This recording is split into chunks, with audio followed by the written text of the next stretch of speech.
Greetings from Hardyland here. We're back for our second lesson on area for this week. We're going to step up our game a little bit today. The triangles and rectangles I hope weren't too bad for you. The ones that I did see are not looking too bad.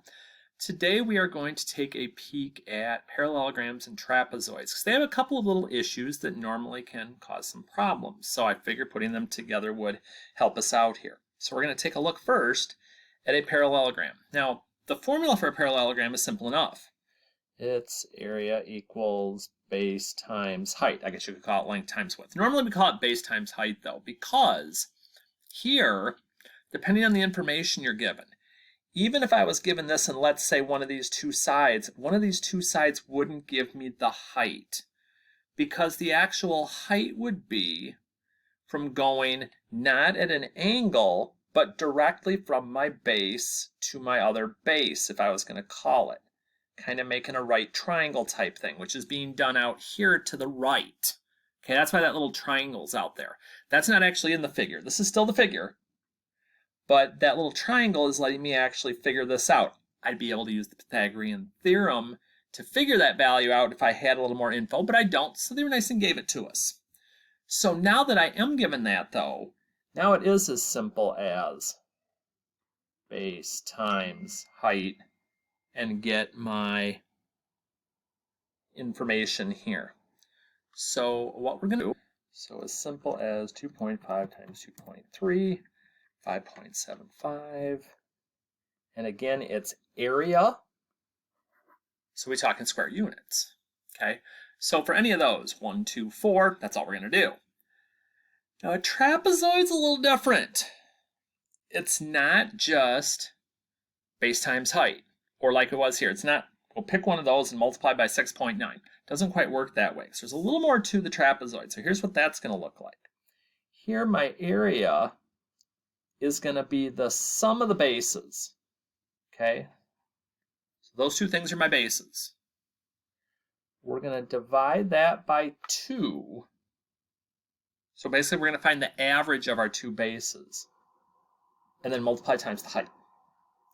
So it's not hard to write it. Putting it in the calculator can be a little more challenging though. So what's that going to look like? So let's get it written out first. 2.5 plus 8.9 divided by 2 times 6.9. Now normally, I'll admit it, I don't put this on the calculator at once.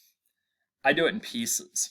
So what I'm going to do here is using parentheses, and yes, it does matter in this case, because otherwise the calculator is going to do the division and then the addition, and that's not what we want. So either use parentheses like this to get the first part. I know I haven't multiplied by the 6.9 yet.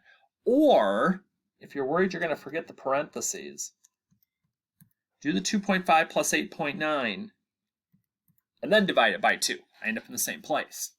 So once I've done that, now we can multiply by the 6.9 and get our answer.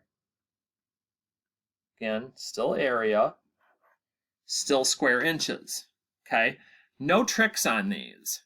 It's just making sure I do the calculating right is all I really have to think about, okay? Now, just like I did in the last one, I am going to throw a small twist in.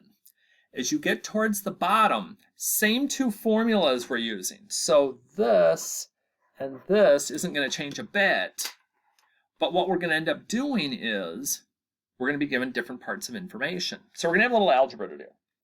So if I get down to the bottom, and I'm going to fold this just because my space is starting to get a little restrained down here with some things. Let's try to work this here. That'll work. So let's take a look at 7. Parallelogram, area equals base times height. But this time, I'm given the area, and I'm given the height. Okay. Little different. Now I'm not going to be multiplying to find the missing piece. Since I'm trying to find b and I'm multiplying it by 4.8, I'm going to divide by 4.8, which will get b by itself. And 52.8 divided by 4.8 is 11 meters. But notice, not square meters now. We had the area. This is just my base. Okay, so a little bit different. And the same thing's going on with number 8. Okay. Formula hasn't changed. Formula is still the sum of my bases divided by 2. You may see some people write it as 1/2 times the quantity of the bases. That would be fine. Times height. What do I have? I have the area. I have one of the bases. And I have the height. Now this time, this gets a little more adventurous. Because you're like, okay, well, I need to get to B. I'm adding something to it. I'm dividing it. I'm multiplying it. Does it matter what I do first? Yes. Yes, it does. Well, then what do I do first? Do I multiply first? Because we normally multiply first. No. Whatever's furthest away. So my first job is to isolate the fraction that the B has in it. So I need to get the 4 out of there. So we're going to divide both sides by 4. Now when we do that, dividing by 4 on this side is just going to get rid of the 4. On the left side, we're actually going to divide here. So 29.4 to 29.2 divided by 4, if I can read, is 7.3.